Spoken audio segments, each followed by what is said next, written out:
If I already have an agent, how do I get more auditions?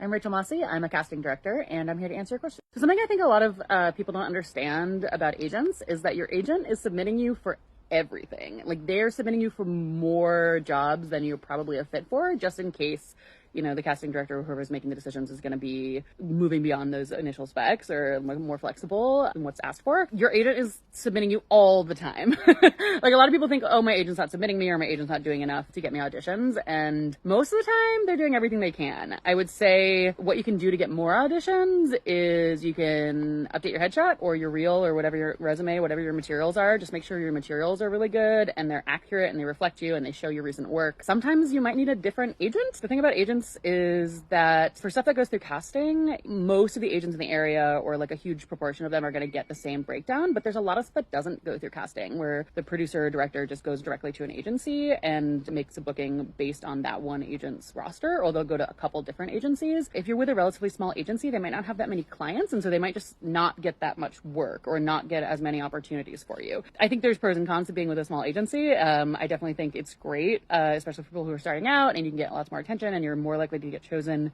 out of their set. However, if you're just looking for the maximum number of auditions, you might want a bigger agency with more connections and more clients. So, you know, that's something to ask when you talk to agents, how many audition notices they're sending out, you know, in a given time frame, that kind of thing. The other thing is just like, you know, your agent is probably submitting you for everything, but they might not be if they don't know what your skills are. For example, if you're with like a modeling agency, you've primarily done modeling, maybe you've taken some acting classes and you're getting into acting, or you're an actor in general and your agent doesn't know that, just make sure that they know that you have the skills. Same with like any kind of sport, any kind of hobby, any kind of background, like no matter, whatever you can do, whatever is authentic that you can represent on screen. Everyone's really into that right now. Showing real, whatever it is, real fishers, real beekeepers, you know, whatever. Make sure that your agent is aware of all your skills, but don't lie. You know, don't put anything as a skill that you're not intermediate at. Like if you're a beginner at yoga, you're probably not going to get hired for a yoga video unless it's specifically portraying beginners. So I would just leave that stuff off. Yeah, I think that's everything. Comment your questions and like and follow us for more casting tips.